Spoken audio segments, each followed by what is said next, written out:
Olá pessoal, boa noite. 9 de fevereiro de 2022 e aqui estou para dar início a um novo estudo.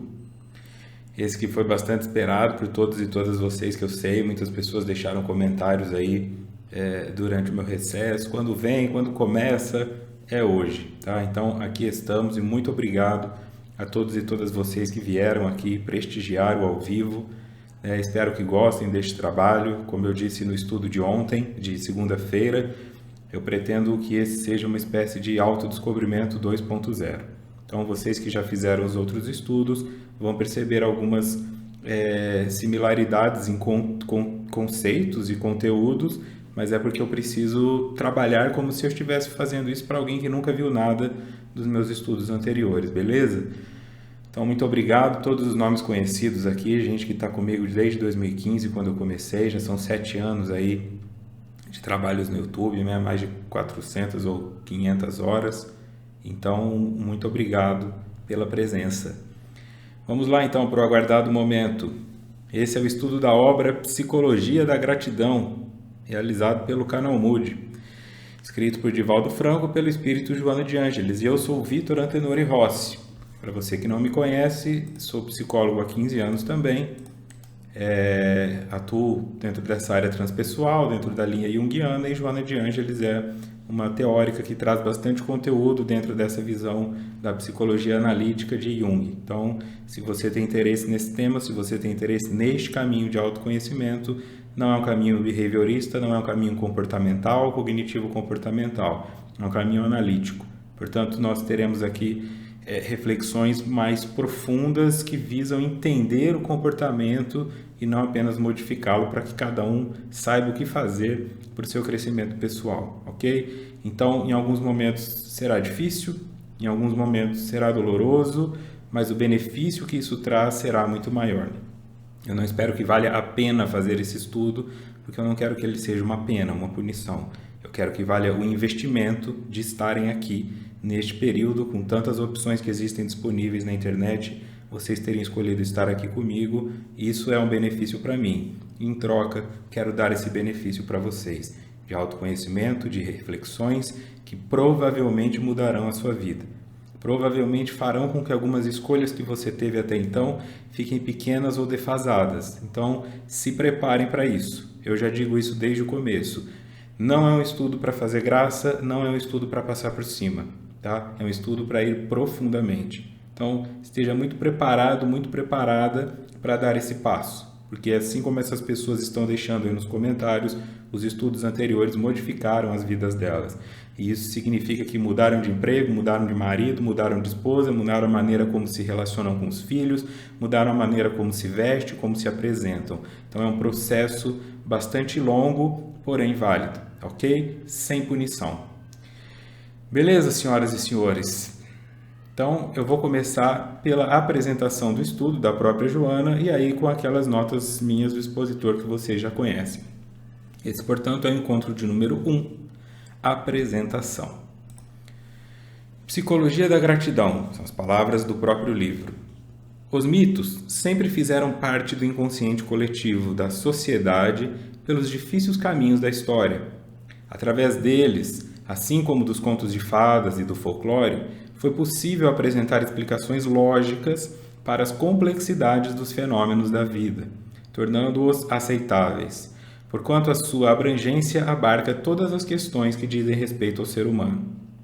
Todos os ensinos dos grandes mestres do passado foram realizados de forma simbólica, inclusive os de Jesus, que se utilizou das parábolas para perpetuar as suas lições na psique dos ouvintes, esculpindo-as com vigor nos 20 séculos transcorridos desde a sua estada conosco. Informação importante. Diferente dos outros estudos de Joana, esse aqui eu vou fazer assim, linha por linha, mas não integral. Tá legal? Então, se vocês estão acompanhando aí pelo livro, e é uma coisa que eu sempre falo, né? Se você vai fazer um estudo gratuito, que tem como objetivo mudar a sua vida, o mínimo que eu espero em troca é que você compre o livro.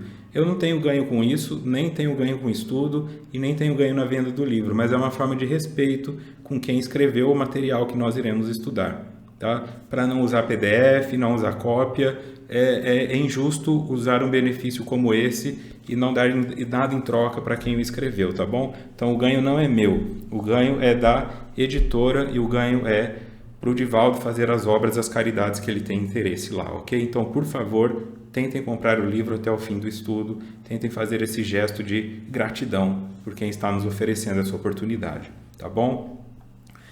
Obrigado aí pelo apoio de vocês também. E valeu, Sandra, pelo apoio ao canal Mood. Muito obrigado, isso é muito importante. Todos os ensinos dos grandes mestres. Então, se você está acompanhando pelo livro, alguns parágrafos serão cortados, mas nada que se perca no conteúdo. Joana começa falando dos mitos. Então, o primeiro passo é trabalhar assim, a questão do mito. Nota do expositor, artigo conceito de mito. Do grego mitos, conto. Um mito remete para um relato de feitos maravilhosos, cujos protagonistas são personagens sobrenaturais, deuses, monstros ou extraordinários, heróis. Disse que os mitos fazem parte do sistema religioso de uma cultura, que o considera como histórias verdadeiras. Tem a função de proporcionar um apoio narrativo às crenças centrais de uma comunidade. O antropólogo Claude Lévi-Strauss ainda acrescenta que todo mito deve obedecer a 3 atributos: tratar de uma questão existencial, ser constituído por contrários irreconciliáveis e proporcionar a reconciliação desses polos para acabar com a angústia. Originalmente, o mito é um relato oral. Com o passar do tempo, os seus detalhes vão variando à medida que vão sendo transmitidos o conhecimento de geração em geração. Uma vez que as sociedades desenvolvem a escrita, o mito foi reelaborado em termos literários, daí a diversidade de suas versões e variantes, que é quando você era mais novo e brincava de telefone sem fio, ou quando você não é mais novo e faz fofoca, né? Então a pessoa fala, o carro do indivíduo quebrou na esquina. Na 10ª pessoa que chega, ele capotou, pegou fogo e foi parar na UTI. E na verdade foi só um pneu furado. Então isso eu estou falando de uma fofoca que corre num bairro. Calcula uma história que é contada há milhares de anos. O tanto de modificações pelas quais ela passou. E aí isso inclui o aspecto bíblico. Mesmo dos escritos que foram trazidos pelos apóstolos e a maneira como foi escrito, como um leu, interpretou, um que escondeu uma página, um que modificou um negócio. É muito difícil chegar na fonte exata de tudo. Alguns que foram considerados apócrifos, sabe-se lá por quê. Então tem sempre uma manipulação, né? Nós não devemos acreditar em tudo como está lá, porque há um interesse de indivíduos que nós acreditemos no que eles querem. O que vale é pegar o fundo da mensagem, portanto. Ok, essa é a definição de mito, tá? Então, segundo Lévi-Strauss, tratar de uma questão existencial, ser constituído por contrários irreconciliáveis e proporcionar a reconciliação desses polos para acabar com a angústia. Quer dizer, tem que haver uma definição existencial nisso e uma luta muito grande do indivíduo que precisa que aqueles 2 universos existam. E isso é a nossa luta na vida, por isso os mitos são tão fortes na nossa constituição psicológica. Porque quando você assiste um filme, você já sabe, ele vai começar com um pouco de humor, depois vai ter um drama, vai ser difícil e lá no final vai dar certo. Quando a mulher está embarcando no avião para ir embora, o cara chega com um buquê de flor e fica tudo certo. E é esse processo que dá uma sensação de alívio. E tem gente que não suporta filme assim. Eu sou um desses. Eu já prefiro filmes que têm final infeliz, né? Realmente não deu certo mesmo, ela entrou no avião e tchau, porque eu acredito que isso conecta mais com a realidade. Foi de tantos anos e anos assim, sendo bombardeados por esse sofrimento no meio para chegar num clímax, que chega uma hora que você fala, não, então vamos ver como que é a vida real, né? Porque a maioria dos seres humanos não estão chegando em clímax nenhum. Né? Nós vamos buscando no dia a dia um sucesso de cada vez e não esse sucesso majoritário. E aí um segundo ponto que é aqui, essa figurinha aqui, quem já acompanha conhece, Então, os mitos sempre fizeram parte do inconsciente coletivo. Entendemos o que é mito, agora precisamos entender o que é o inconsciente coletivo. Então, o que tem aqui agora é mais uma nota do expositor. Vocês que estão acompanhando aí pelos agregador de podcast, né? Porque agora o estudo vai ser transmitido no Spotify, no SoundCloud, no Deezer, no Google Podcasts e na Amazon Music. Então, em qualquer uma dessas plataformas você pode assistir esses estudos. Ou você digita lá Estudos Moody, ou você digita Canal Moody e você chegará nos estudos. Então, o que nós temos aqui, eu sugiro vocês que têm o áudio apenas virem buscar essa imagem depois no YouTube. O aparelho psíquico desenhado por Anthony Stevens baseado no conceito junguiano. O que nós temos nessa imagem aqui? Simplificado, tá? O self. No centro disso nós temos o self. O self dentro deste círculo azul. Aqui no lado direito superior, você tem o círculo azul com um círculo amarelo por cima. Isso é uma proporção 3D que eu coloquei para que ficasse mais claro de perceber. Significa o quê? Que este círculo azul, ele ocupa toda a parte de baixo. Este círculo amarelo está sobreposto a ele e o círculo branco também. Então, o círculo azul ocupa tudo. Self, o que seria? O eu mesmo. É a minha essência. O que dentro da visão junguiana, mas o que dentro da visão da Joana de Ângeles seria o espírito imortal. O que não se perde com o corpo. Então, dentro dessa visão da autora do livro, ela é reencarnacionista, pois é um espírito escrevendo, então entende que o espírito preexiste. Eu estou Vitor, eu desencarno e eu volto uma outra pessoa, mas o meu espírito continua com os aprendizados. Então, o self seria aquilo que eu sou na essência. Para o self comunicar aqui em cima com o ego é a expressão da consciência que eu tenho a meu respeito. Você já deve ter visto assim, puxa, me surpreendi comigo mesma. Como é que você se surpreende com você? Porque tem coisas em você que você não conhece.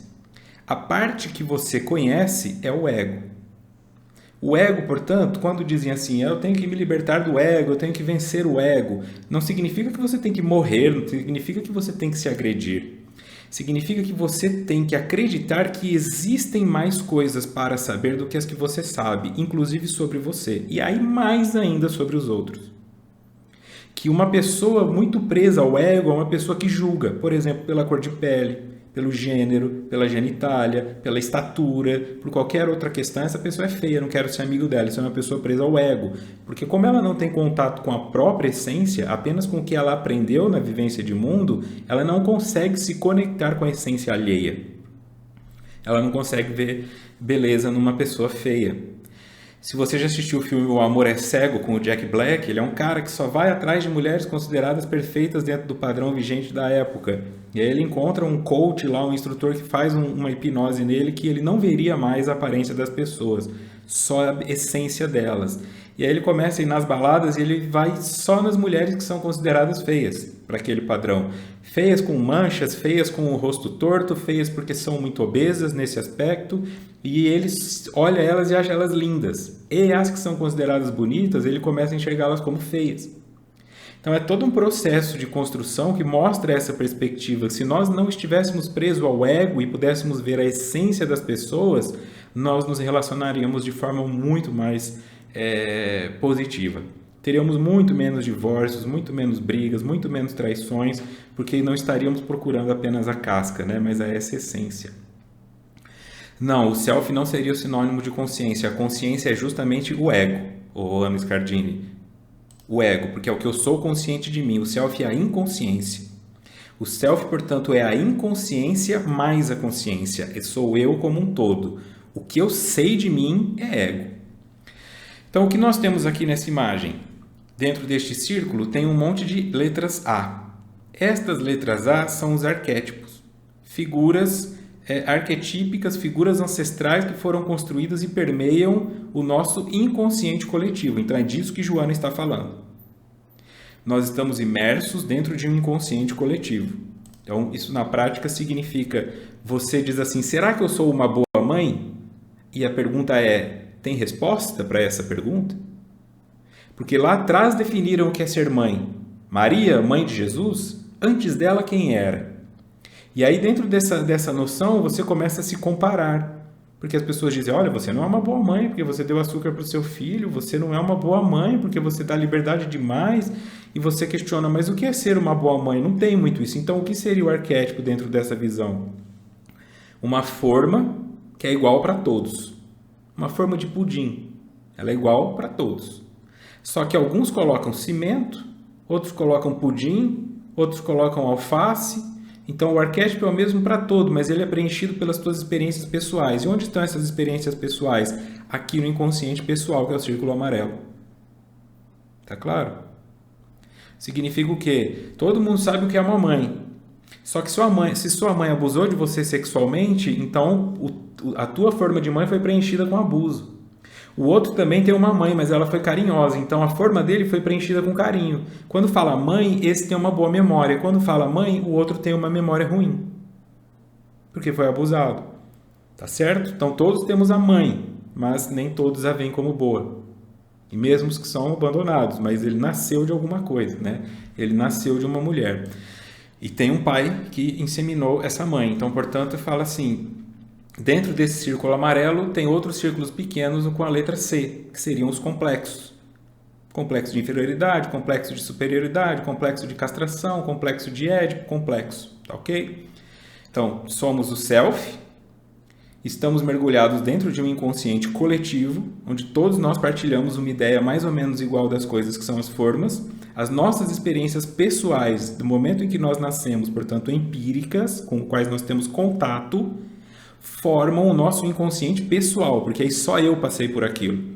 A humanidade toda passou, por exemplo, pelo Holocausto.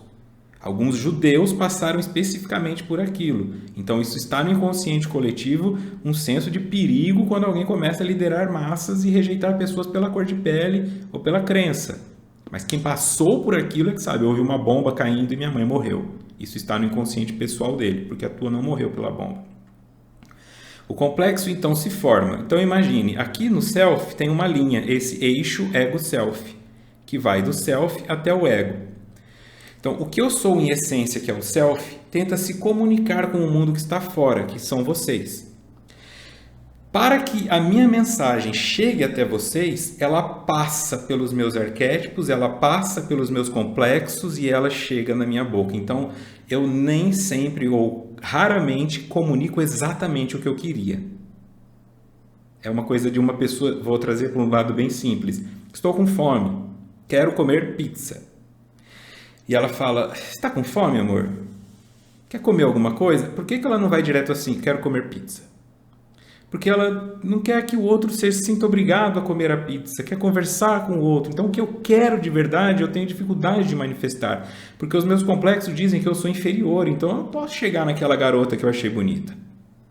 Eu quero, mas eu não posso, porque vão rir de mim, porque eu sou muito alto, porque eu sou muito baixo, porque eu estou muito gordo, porque eu sou muito feio, porque eu estou pobre, porque eu estou rico. E eu não consigo, então, me movimentar no mundo da essência que eu queria. Então, tem muita gente que queria ir para a praia usar biquíni, mas tem vergonha e vai de maiô, ou fica com a camisa de político, ou fica com a camisa do posto de gasolina. Não pode ser o que é, o que queria, ir à praia e ficar de maiô. Não pode. Porque se sente mal com o corpo. Tem um complexo de rejeição com o próprio corpo. Tá? Esse processo, então, passa por isso, ó, de que o meu self quer comunicar os arquétipos. Então, imagine como se fosse uma água que precisa ser filtrada, um vulcão que entra em erupção, para que essa mensagem chegue até lá, ou como uma bolinha de pinball, né? Ela bate em tudo isso e aí a comunicação. Portanto, o que eu falo de verdade, dificilmente é exatamente o que eu gostaria de ter dito. O que eu faço, o que eu penso. Tá claro? Por cima aqui, nós vamos aprofundando nisso ao longo do estudo, tá legal? Então, consciente coletivo. Agora a gente volta aqui em Joana. Calma que a gente anda. Os mitos sempre fizeram parte do inconsciente coletivo, porque os mitos se tornam arquétipos. Da sociedade pelos difíceis caminhos da história. Através dele, assim como dos contos de fada e do folclore, foi possível apresentar explicações lógicas para as complexidades dos fenômenos da vida, tornando-os aceitáveis, porquanto a sua abrangência abarca todas as questões que dizem respeito ao ser humano. Todos os ensinos dos grandes mestres do passado foram realizados de forma simbólica, inclusive os de Jesus, que se utilizou das parábolas para perpetuar suas lições na psique dos ouvintes, esculpindo-os com vigor nos 20 séculos transcorridos desde a sua estada conosco. Então, o que é a psique? Isso aqui. Ok? O conjunto de tudo isso é a psique. Está esculpido aqui. Então, quando você fala de conto de fada, você pensa Até você assistir a Chaves, era a bruxa do 71, pela forma como ela se vestia, porque ela tinha um gato que chamava Satanás, mas ela não era ruim, ela era só uma senhora apaixonada pelo seu Madruga, que fazia torta para ele. Ele não gostava de criança, mas ela era bruxa. E ao mesmo tempo em que você pensa em bruxa, você pode pensar assim, a bruxa do conto de fada, que é sempre maligna e quer matar a princesa, mas você pode pensar também nas mulheres que foram queimadas como bruxa porque eram médiums, intuitivas. Então, o arquétipo é o mesmo, bruxa. Para algumas pessoas é ruim, para outras pessoas é heroínas. São heroínas. Por isso você tem hoje várias mulheres que se identificam com esse contexto e falam, eu sou bruxa, eu sou neta de bruxa, eu pratico bruxaria, mas elas entendem isso muito mais num sentido muito mais amplo do que uma coisa de querer envenenar uma maçã e matar uma mulher só porque ela é mais bonita que ela. É um conceito de conexão com a natureza de outra maneira, percebe? Mesma forma, preenchimento diferente. Vou continuando em Joana agora. É sempre válido recorrer aos seus mistérios com objetivos relevantes, trabalhando-os em favor da renovação interior das pessoas, ou para revalidar conceitos e propostas que ainda não se firmaram no comportamento individual nem coletivo. Entre os mitólogos ocorrem apresentações diferentes das mesmas narrações, certamente como resultado da maneira como as venham os interpretam.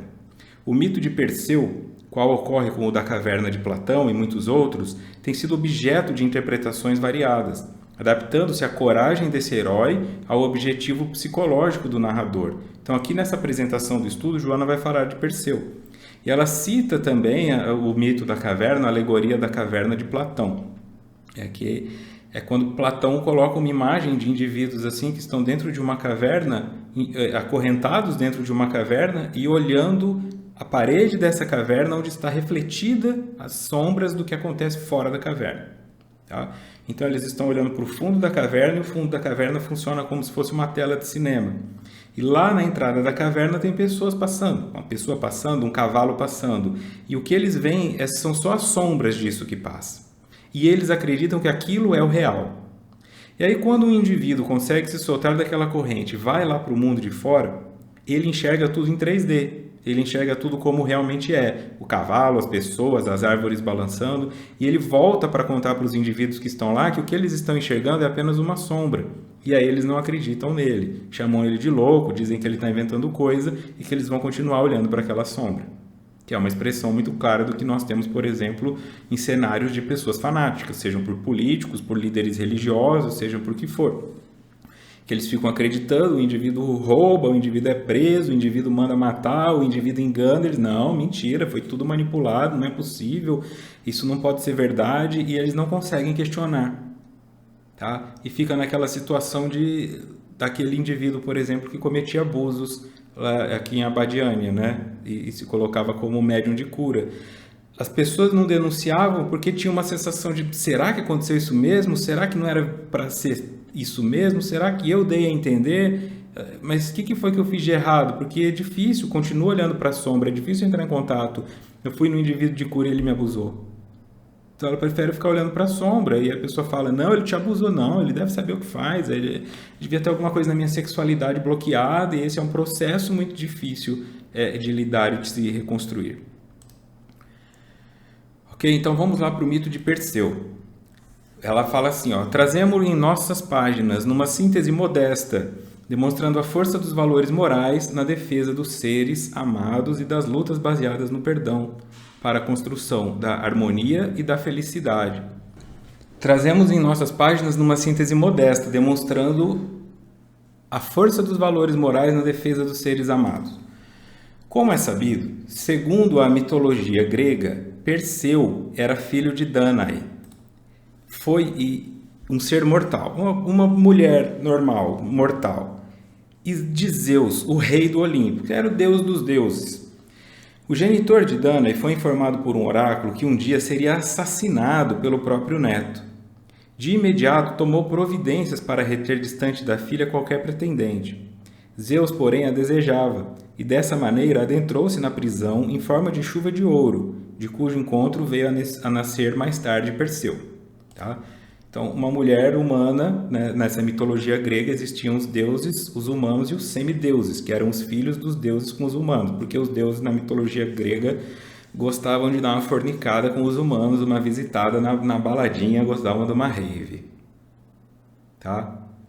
Vai dar tudo certo aí. Então, todo esse processo de... A percepção foi informado para o pai da Dana que o filho dela o mataria. Então, ele não podia deixar que nenhum homem chegasse perto dela. Só que quem chegou perto dela não foi um homem, foi Zeus.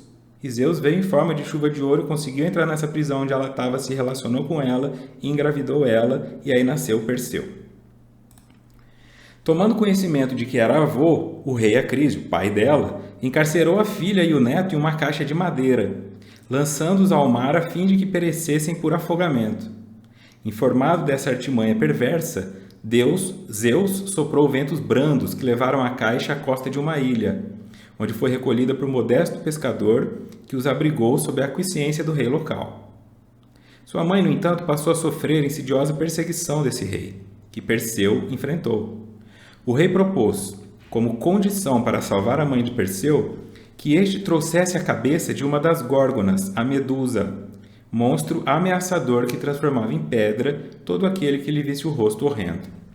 Então aqui nós já temos uma informação. Um profeta diz: teu neto vai te matar. Ele não consegue impedir que a filha engravide. Depois que o filho nasce, ele ainda coloca a própria filha e o neto numa caixa para que eles morram, para que ele não seja morto.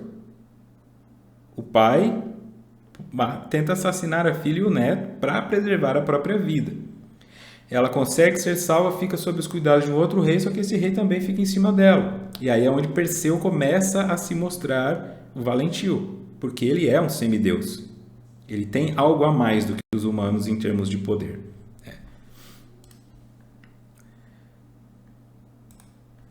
Para vencê-la, Perseu necessitava da ajuda dos deuses. Então ele vai falar para ele: você precisa ir lá e matar a Medusa. E a Medusa, dentro da mitologia, era um ser titã, com uma górgona, era um ser que tinha cabelos de cobra, vivas, e que para quem olhasse ela nos olhos virava pedra.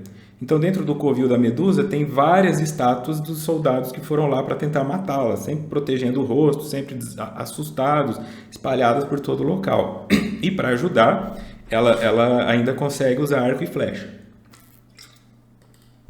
Então é difícil de pegá-la, porque ela tem um corpo metade de uma cobra e a parte de cima é humana, mas os cabelos de cobra.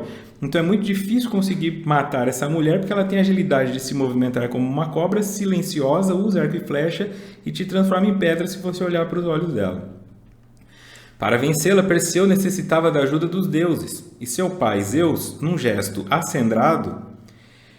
de acendrado amor, designou que Hades, rei do mundo subterrâneo, emprestasse-lhe um capacete com o qual ficaria invisível, enquanto Hermes deu-lhe sandálias aladas, e Atena ofereceu-lhe uma espada afiada e um escudo especial, tão polido que se transformava em espelho, refletindo a imagem de tudo que o alcançasse. Com esse escudo, Perseu pôde olhar apenas o reflexo da Medusa, evitando vê-la diretamente, e decepou-lhe a cabeça. Então aqui nós temos essa informação, tá? Perseu necessitava da ajuda dos deuses. Então Zeus, seu pai, o deus dos deuses, o líder do Olimpo onde ficavam os deuses. Hades é irmão de Zeus junto com Ares. Ares, o deus da guerra.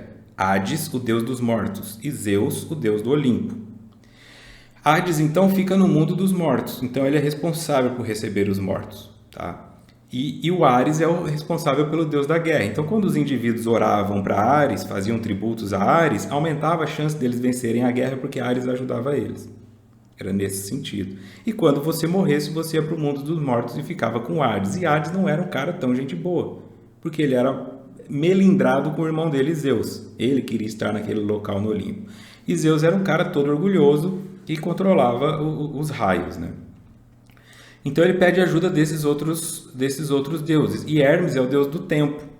Por isso que Hermes, quando é retratado, ele tem asas no seu calcanhar, porque ele consegue viajar numa velocidade maior. Então o Hermes deu sandálias aladas com asas para que o Perseu pudesse voar. A Atena, dentro dessa deusa da guerra, né, oferece uma espada afiada e um escudo especial que se transformava em espelho.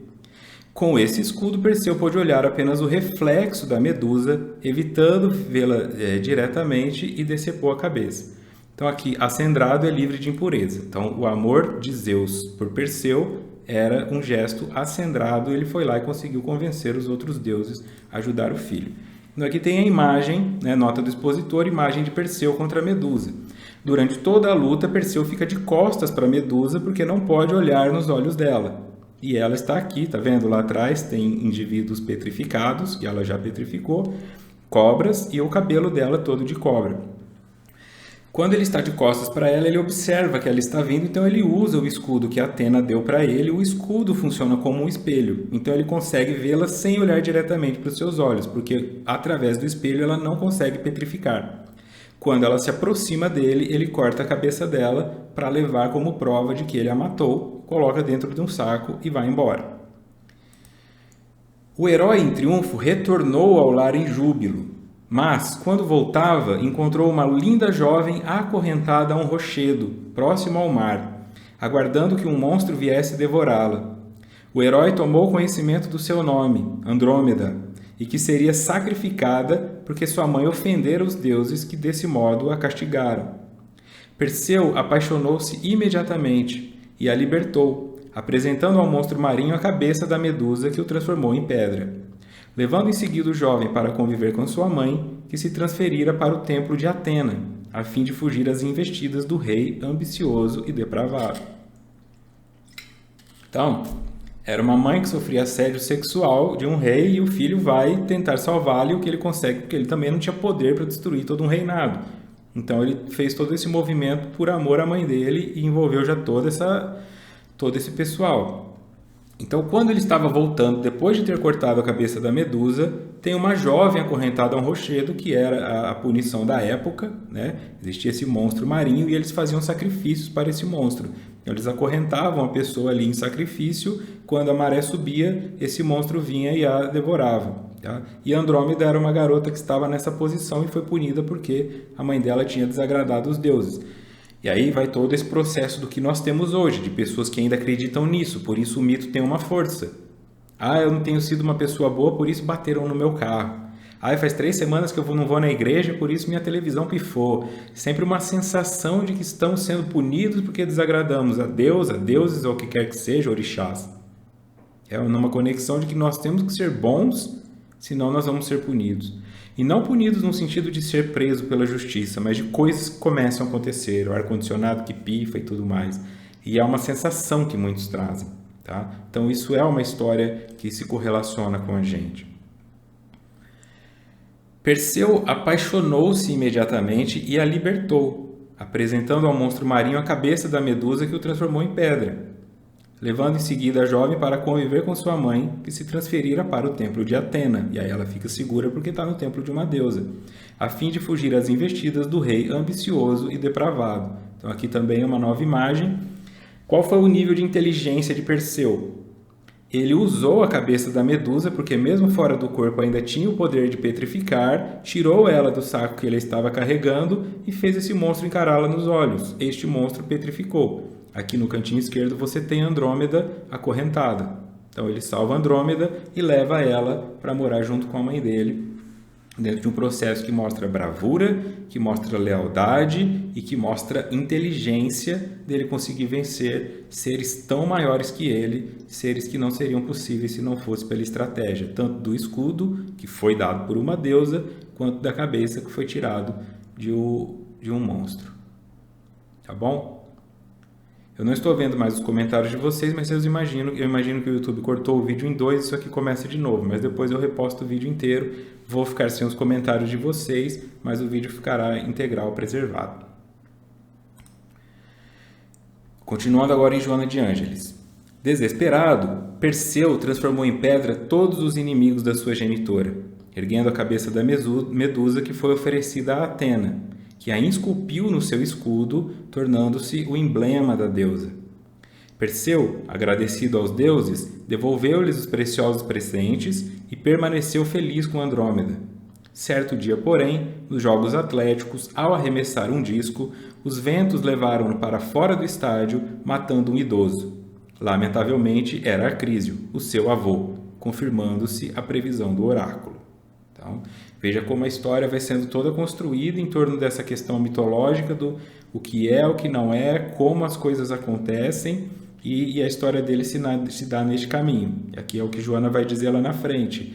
Ele, além de ter feito tudo isso, além de ter ganhado objetos extremamente importantes de deuses, no momento em que não precisava mais, devolveu-os. Inclusive, oferece a cabeça para a Medusa. Então, o escudo passa a ser o escudo com a cabeça da Medusa presa nele. Ok? O nome Perseu significa destruidor. E na mitologia, vários elementos psicológicos têm curso. O medo de Acrísio, o receio de não chegar à velhice, a temeridade das punições àqueles que poderiam ser o veículo da sua morte, mas também a clemência de Zeus, que protegeu a mulher amada e o seu filho, que arriscou a vida para salvá-la da situação desagradável e saiu para matar o monstro que destruía vidas. Também está presente o amor por Andrômeda, transformando Perseu em libertador de vítimas inocentes. Então, aqui ela começa a explicar para nós o que é o mito, certo? Daquilo que foi colocado no início da descrição de mito, que precisa ter um fundo existencial, que precisa ter uma mensagem muito profunda. E estas são as mensagens de um nível, de um indivíduo que faz tudo isso, porque várias coisas estão acontecendo para que isso seja possível. O amor de um pai, que também ama a mulher com quem teve um filho, o amor desse filho, o amor dele pela mãe, o amor dele por outra mulher que é Andrômeda, se é como mulher, se for uma projeção de ter visto ela como uma irmã naquele momento, mas é uma perspectiva de que um movimento de que o amor venceu. Venceu o indivíduo que tentou matar a própria filha e o neto, e que a profecia foi cumprida de uma maneira completamente diferente do que se podia esperar, tá bom? Que ele morreu como se fosse num acidente, ele não foi assassinado. Então essa é a perspectiva importante aqui. E eu entro nesse processo assim. Tem muita gente que acredita nessas coisas assim, de oráculos, de intuições, de psicografias, de leituras, mas não entende a mensagem como um todo. Então, como esse oráculo disse, você será morto pelo seu neto, o indivíduo interpreta, meu neto me assassinará. Mas foi um acidente. E tem muita gente que leva essas coisas ao pé da letra e fala assim, esse casamento vai atrapalhar uma área da sua vida, mas não significa que seja ruim. Talvez por conta desse casamento você se torne uma mãe melhor, um pai melhor, talvez isso faça você sair de um emprego que não era onde você tinha que estar e te leve para o melhor. São consequências, às vezes, da limitação que nós temos, porque é o ego que enxerga. E como o ego é só aquilo que eu sei a meu respeito e a respeito do mundo, eu não consigo enxergar a profundidade de tudo que aquilo envolve. Num sentido mais prático, quantas pessoas não se curaram depois que tiveram um câncer? Quantas pessoas não se curaram depois que perderam uma perna, um filho? Compreende? Como se curaram? Se curaram porque às vezes eram pessoas egoístas que só queriam saber de dinheiro, que fumavam muito, e aí o câncer fez elas pararem de fumar, elas começaram a trabalhar menos, passaram a ficar mais tempo com a família, se mudaram da cidade grande e foram morar no campo, se curaram por câncer. Perdeu uma perna, fazia de qualquer jeito, ficava empinando moto, perdi uma perna, acabou, não vou mais fazer isso, não vou mais pôr a vida dos outros em risco, não vou mais dirigir bêbado porque meu amigo ficou na cadeira de roda, é um processo que às vezes nós passamos por experiência que é negativa, mas ela vem para nos despertar.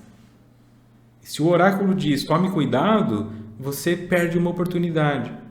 E essa oportunidade, ela tem que ser colocada dentro de um aspecto assim, da mensagem toda central aqui, que é o amor.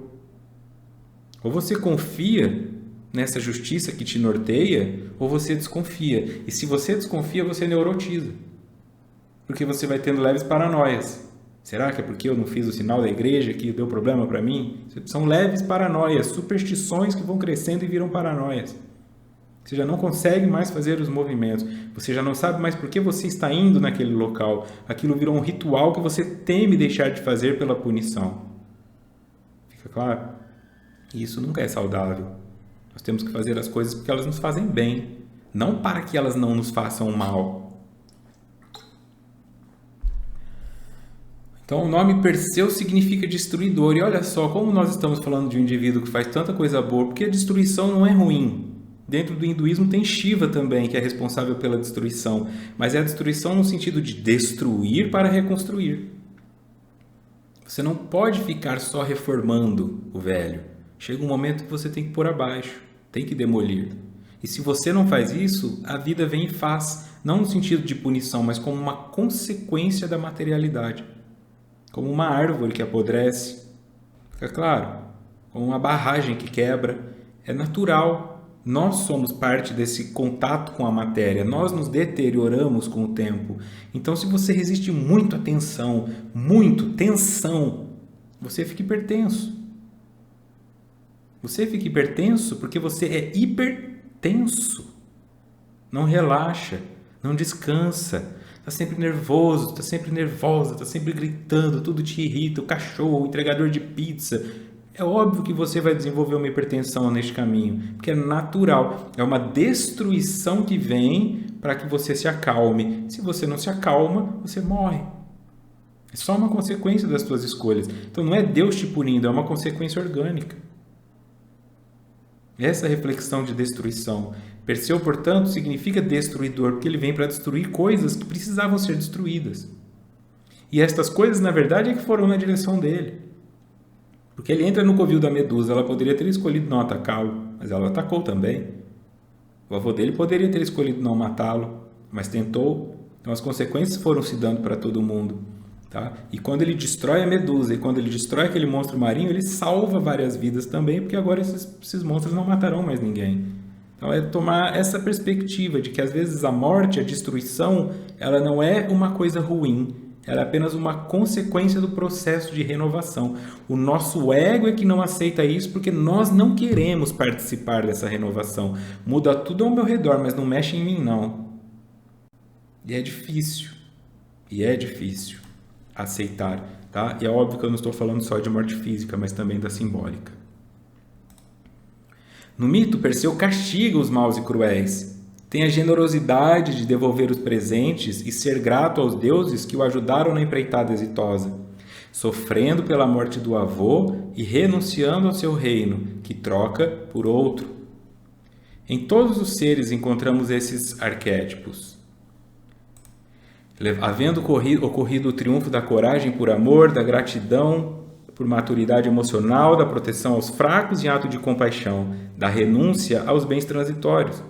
Perseu triunfou porque descobriu o significado psicológico da sua existência, que era salvar a genitora, vencer os inimigos internos, perseverar nos propósitos elevados e reconhecer a própria vulnerabilidade ante as vicissitudes existenciais. Essa é a leitura que Joana faz desse mito. Por que foi bem sucedido para ele esse processo, um indivíduo que significa destruidor? Ele castiga os maus e cruéis. Tem a generosidade de devolver os presentes e ser grato aos deuses que o ajudaram. Sofre pela morte do avô, porque esse trecho que foi cortado ele não tinha ambição de ficar com o reino do avô, então ele vai para outro lugar. Ele abre mão daquilo. Em todos os seres humanos encontramos esses arquétipos. Havendo ocorrido o triunfo da coragem por amor, da gratidão por maturidade emocional, da proteção aos fracos em ato de compaixão e da renúncia aos bens transitórios. Se você é mãe e pai, você já está nesse processo, porque teu filho não consegue fazer as coisas sem você, bebê principalmente. Ele não troca a própria fralda, ele não se dá banho. Uma criança sem cuidados não dura nada, dura dias. Então, quando você faz esse gesto de acordar às 3 da manhã para amamentar, e aí briga, porque quem vai hoje, quem vai você, ou então gosta, tem prazer naquilo, e fica com a criança e dorme amamentando ela e tal. Esse é um gesto de compaixão por um ser mais fraco. Mesmo que lá na adolescência esse ser vá bater a porta do quarto e fala assim, eu te odeio, queria morar com a minha avó, eu queria ter uma mãe melhor que você, por que você não morre? Porque é compaixão. Você dá o teu melhor, mas você não sabe se ele vai assimilar aquilo da melhor forma e nem se o teu melhor também não era um pouco tóxico. O tempo vai mostrando isso. E aí vem a crise da adolescência, que é um Perseu na vida das famílias, o destruidor, onde o filho começa a falar tudo o que ele pensa, tudo o que ele enxerga e traz um monte de choque para dentro do ambiente familiar. E os pais começam a se olhar têm raiva daquilo, querem confrontar aquilo, mas ele traz algumas verdades. O pai do fulano é melhor, eles são mais carinhosos, vocês não fazem nada. E aí ele fala, ele olha para a esposa e fala, é mesmo. E às vezes é porque era um casal que fala, ai amor, não vamos se abraçar na frente dos filhos, não vamos nos beijar na frente dos filhos, não querendo, sei lá, profanar o lar e não demonstraram amor. O filho cresce sem ver o pai beijando a mãe, sendo carinhoso com a mãe, sem ver a mãe sendo carinhosa com o pai. E aí ele não aprende a ter carinho com uma mulher, não aprende a ter carinho com um homem. E tudo porque existia carinho entre os dois, mas eles ficaram com vergonha de demonstrar isso, como se o amor fosse um motivo de ter vergonha. Aí ele vai na casa do colega dele e vê lá o pai beijando a mãe do amigo e fala, pô, eles parecem ser mais felizes que os meus. E na verdade talvez os pais fossem felizes, compreende? Então, o que é o self? Quero chegar em casa e dar um abraço na minha mulher porque eu a amo. O que o ego faz? Não vou fazer isso na frente dos meus filhos. Se nós fôssemos o que nós somos, haveria menos conflito, porque não havendo hipocrisia nem máscaras, ninguém teria o que jogar na nossa cara, porque tudo já está ali. Mas nós precisamos desses conflitos, desse Perseu, dessa destruição, desse caos, para nos enxergarmos melhor. E, infelizmente, em alguns casos, a destruição é irreparável. Neste momento secular, né? Para a eternidade pode ser, mas naquele momento tem pais que brigam com os filhos aos 23 anos e nem no leito de morte se encontram mais. Isso acontece muito. Não havia condições de lidar com aquela separação. Perseu triunfou porque descobriu o significado psicológico da sua existência, que era salvar a mãe, vencer os inimigos internos, perseverar nos propósitos elevados e reconhecer a própria vulnerabilidade ante as vicissitudes existenciais. Esse é um caminho que você pode começar a escolher fazer. Qual que é o significado psicológico da tua existência? Qual que você sente que é a sua função no mundo? É ganhar dinheiro? É criar 7 filhos? O que é? Porque às vezes você está fazendo o que te ensinaram que é o melhor caminho, mas não é o teu. Tua vocação quer outra coisa, mas você não tem coragem de fazer um movimento, porque para fazer esse movimento você precisa aceitar a morte do atual para começar a construir o novo, ou seja, a destruição. E você teme a destruição. Mas eu já tenho um bom salário, eu estou seguro aqui, espera meu filho sair da faculdade. Aí ele, não, agora eu sair da faculdade, espera ele fazer uma pós-graduação. Não, assim que ele se casar, é quando você vê, está usando teu dinheiro para comprar um caixão mais bonito. Porque demorou demais para fazer o movimento. Quando alguém deseja alcançar a vitória sobre os fatores externos, eliminando as medusas que lhe jazem no íntimo, nenhum medo mais o assusta ou aflige, porque a sua onda mental está localizada no idealismo do amor e do bem incessante, que prevalecem com alto significado, jamais se permitindo que o ressentimento ou a vingança lhe assinale a conduta. Essa marcha contínua leva o lutador à individuação, após passar por todas as tormentas do ego e da sombra. A psicologia da gratidão torna-se um instrumento hábil no eixo ego-self, devendo ser vivenciada em todos os momentos da existência corporal como roteiro de segurança para a conquista da sua realidade. Filha do amadurecimento psicológico, enriquece de paz e alegria todo aquele que a cultiva. Então, volto aqui, ó. Eixo ego-self, tudo isso aqui, ó, que envolve o círculo branco do ego, é o teu consciente. A partir do momento que entra no amarelo até o azul, é o teu inconsciente. Então você é muito mais inconsciente do que consciente de si. Tem muito mais coisa a seu respeito que você não sabe. Quando Joana fala de vencer a sombra, significa que esse eixo ego-self seja uma comunicação sem sombra, sem influência de arquétipos, sem influência de complexos.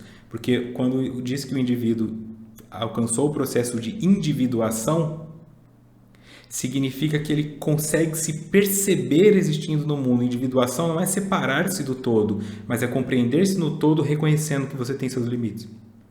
Que você é um indivíduo. Que você não é obrigado a seguir o que os outros te obrigam. Que você pode fazer suas escolhas. Que você pode ter suas vontades. Que você pode saciar seus desejos, sejam eles quais forem. Tem pessoas que não conseguem, querem comer uma coisa e não comem, querem se masturbar e não conseguem. Não conseguem viver os próprios desejos. Querem fazer dança, mas tem vergonha. O individuado, ele fala, eu vou fazer. Eu vou usar o biquíni gorda. Eu vou usar a sunga gordo. Eu vou dançar feio. Vou tentar. Vou experimentar. E não vê aquilo como competitivo, não vê aquilo como obrigatório, vê aquilo como uma experiência que ele quer vivenciar. O processo de individuação, portanto, significa desconectar-se das perspectivas e construções que os outros fizeram e perceber-se como ser no mundo. O que eu quero e não o que querem para mim. O que eu preciso e não o que me fazem acreditar que eu preciso. Aí eu teria alcançado esse processo que é a busca do crescimento máximo. Então volta aqui, ó. Essa marcha contínua leva o lutador à individuação. Marcha contínua, é sempre em frente, um passo de cada vez, após passar por todas as tormentas do ego e da sombra. Aí você chega aonde quando você passa por todas as tormentas do ego e da sombra? No teu self. Você é o que você é. Gostem os outros ou não. Não precisa ser um psicopata também, porque aí você incomoda os outros. Eu falo, seja o que você é dentro de uma esfera que se o outro se incomodar pelo preconceito dele, pelos valores dele, problema dele. Aí você não tem nada com isso. A psicologia da gratidão torna-se um instrumento hábil no eixo ego-self, devendo ser vivenciado em todos os momentos da existência corporal, como roteiro de segurança para a conquista da sua realidade. Então ela fala existência corporal porque ela é reencarnacionista. Então o tempo todo eu preciso perceber assim, algo que eu já disse em estudos anteriores. Eu crio meu filho sozinha, não cria. Tem o pediatra, tem a nutricionista, tem a professora na escola, tem a diretora da escola, tem a babá, tem a vizinha. Alguém ajuda você. O motorista da van. Ninguém cria o filho sozinha. Você tem ajuda. A papinha que você dá para ele foi um cara aqui em Goiás que colheu a cenoura e fizeram a papinha. Então, ele também ajudou a criar seu filho. Então, a não ser que você plante sementes que caíram da boca de passarinhos e ainda assim o passarinho terá ajudado, você é ajudado o tempo todo. E isso é o que Perseu fez. Ele soube reconhecer quem ajudou ele. Ele soube reconhecer que não foi uma vitória do ego dele porque ele é grande. Foi uma vitória do coletivo que fez aquilo possível. Quando eu entendo isso, eu estou no processo de individuação. Eu não acho que eu sou egoísta e que eu estou vencendo o mundo. Eu entendo que eu faço parte dele. E eu deixo que ele me ajude, mas não deixo que ele me abuse. E esse é um local muito bonito de se estar, mas que demanda, como Joana disse, uma marcha contínua. E a psicologia da gratidão, segundo ela, é essa ferramenta. Porque eu estou o tempo todo parando para meditar quem neste momento está me ajudando. E começo a ser grato por isso. Olha, Vitor, que legal o teu estudo, você está me ajudando. Eu estou te ajudando, mas você talvez está assistindo esse estudo numa televisão que alguém também montou, lá na Coreia. É tudo parte de um processo. E aí a pessoa fala, eu odeio o capitalismo, mas está com o iPhone na mão. É perceber-se, é ser grato por tudo que existe no mundo. É ser grato pelas oportunidades que te são dadas, das pessoas que inventaram, seja o avião, o ar-condicionado, para que hoje você durma bem. Então imagina o que era isso. Imagina o que era para aquelas pessoas diante de ter que fazer cirurgia sem anestesia, era só um pano na boca para ela morder e álcool para ela ficar bêbada. Obrigado por quem inventou a anestesia. Esse processo vai falando, peraí, eu faço parte de um coletivo de pessoas que fizeram testes, que foram apedrejadas, que foram julgadas e hoje elas me ajudam a ter mais conforto. Qual é o meu papel nesse mundo para levar mais conforto para os outros? Aí sim, se você está aqui só para buscar conforto para você, você vai ser esquecido na história. O que vai fazer parte dessa engrenagem é ser a pessoa que ajudou a criar algo que tornasse confortável para os outros. Então, o que eu posso fazer hoje é tornar confortável a leitura de Joana de Ângeles, porque algumas pessoas acham ela complexa. Isso traz conforto. E o que você pode fazer dentro da sua área? Essa é a reflexão. São convocados para essa luta sem quartel os Perseus destemidos, capazes de superar as circunstâncias aziagas, fixados na proteção de Deus, que vela pelas suas criaturas. Esperamos que esta modesta contribuição psicológica possa auxiliar o homem e a mulher novos no grande empreendimento da autoconquista. Então, a Aziaga é que dá azar, mau agouro. Salvador, 1º de janeiro de 2011, Joana de Ângeles. Convocados para essa luta sem quartel, os perseus destemidos. Sem quartel. Então você pode ser evangélico, ateu, protestante, espírita, budista, islamista, muçulmano. Não importa. Importa que você consiga fazer alguma diferença no mundo, destruindo algo velho que é tóxico para abrir espaço para algo novo que não é, que é saudável, capazes de superar as circunstâncias, essas circunstâncias difíceis de azar, fixados na proteção de Deus, pode ser o teu poder superior, como você compreenda, que vela pelas suas criaturas. Então, essa é a contribuição deles. Aí ela deixa um pequeno verso aqui. A psicologia da gratidão deve ser vivenciada em todos os momentos da existência corporal. Filha do amadurecimento psicológico, enriquece de paz e de alegria todo aquele que a cultiva. Tá? Então, amadurecimento psicológico permite que sejamos gratos. E maturidade psicológica nos faz acreditar que só nós fazemos as coisas e que nós fazemos sozinho. Não precisamos do outro. E aqui, para fechar, tudo isso que foi dito sobre Perseu você assiste nesse filme aqui, ó, Fúria de Titãs, mas a versão de 1981. Os dois de 2010, eles são mais hollywoodianos. Esse aqui, de 1981, conta exatamente tudo isso que Joana falou. Claro que os efeitos especiais são 81, mas é um dos melhores filmes que eu já vi. Esse filme é fantástico, ele é maravilhoso, ele segue com muita fidelidade essa história contada mesmo de como é. Por isso é Fúria de Titãs, porque o Perseu vai enfrentando vários titãs, como aquele da Andrômeda, tem o Kraken também que é liberado, mas vá lá, é um filme longo, mas é muito interessante. Fúria de Titãs, de 1981. Próximo encontro, 16/2. Aí já começaremos no capítulo 1, A Bênção da Gratidão, parte 1. Ok? Então, muito obrigado pela compreensão. Infelizmente, o YouTube cortou o vídeo, então o chat não ficará disponível. Muita gente deixou mensagem, eu agradeço a vocês por isso. E agradeço também a compreensão, porque é uma questão técnica que foge à minha competência. O que eu posso fazer é ligar lá 600 vezes e infelizmente não se resolve, tá bom?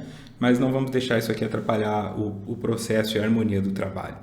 Muito obrigado por estarem aqui, espero que possam retornar para o segundo estudo. Esse é o método, esse é o modelo e que essas reflexões possam ter calado positivamente em suas vidas. Um grande abraço e muita paz.